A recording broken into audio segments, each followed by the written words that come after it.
Assalamualaikum warahmatullahi wabarakatuh. Perkenalkan, saya Novi Rahmawati, mahasiswi dari Universitas Bung Karno, Fakultas Ilmu Sosial dan Ilmu Politik. Di sini saya akan membawakan berita tentang transportasi.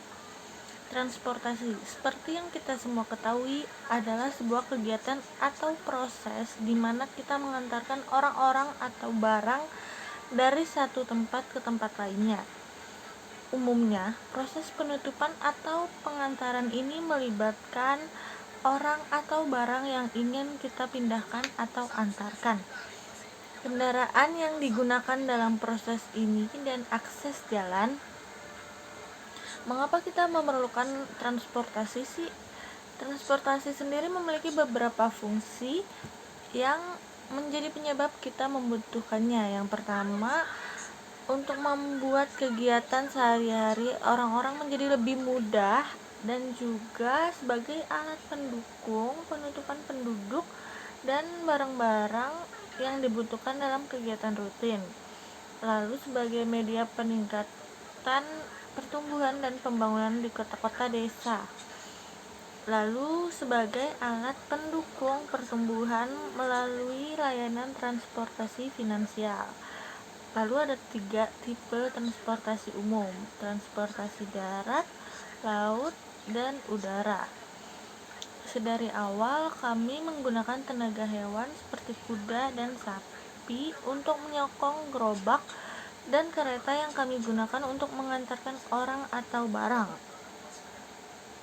Proses pengikatan menggunakan gerobak atau kereta dengan hewan adalah hal yang kita kenal sebagai transportasi tradisional.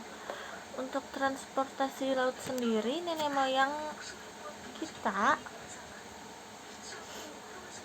sudah mengetahui bagaimana melayarkan perahu dayung atau rakit. Untuk transportasi orang-orang zaman dulu menggunakan balon udara, tetapi transportasi ini terbatas untuk kalangan tertentu saja. Dari menggunakan gerobak atau kereta dan dukungan dari hewan-hewan dan melayarkan perahu dan juga rakit, transportasi mulai berkembang dengan hadirnya sepeda, kapal uap, mobil, dan sepeda motor. Transportasi udara pun mulai berkembang dengan hadirnya pesawat terbang, helikopter, dan pesawat ruang angkasa. Hadir sekalian yang baik, dengan perkembangan teknologi yang pesat, terutama di kota-kota besar dan metropolitan, transportasi pun berkembang dengan sangat pesat. Pada masa awal transportasi, waktu yang dibutuhkan umat manusia untuk mencapai lokasi yang dituju sangatlah lama. Energi yang patah pun tidak sedikit.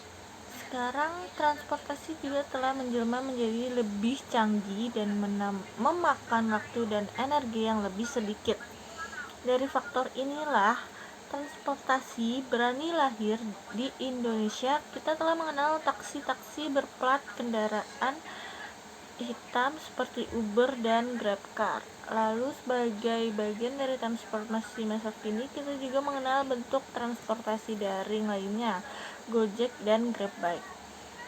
Dengan menggunakan kekuatan koneksi internet, transportasi berani dengan cepat menjadi tren dan kami semua menyukai layanan yang mereka tawarkan, terutama layanan mereka yang menghemat waktu kami.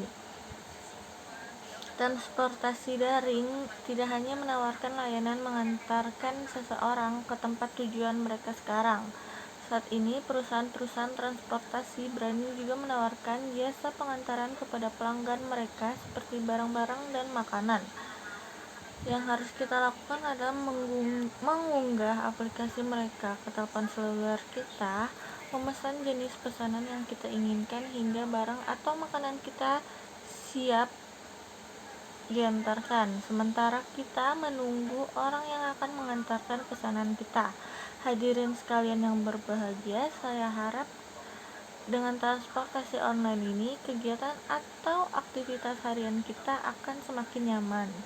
Dan selalu ingat bahwa teknologi akan selalu berkembang dan terkadang memakan waktu yang lebih cepat dari perkiraan kita.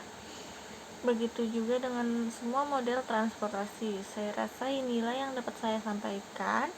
Saya ucapkan banyak terima kasih atas perhatian pada video ini.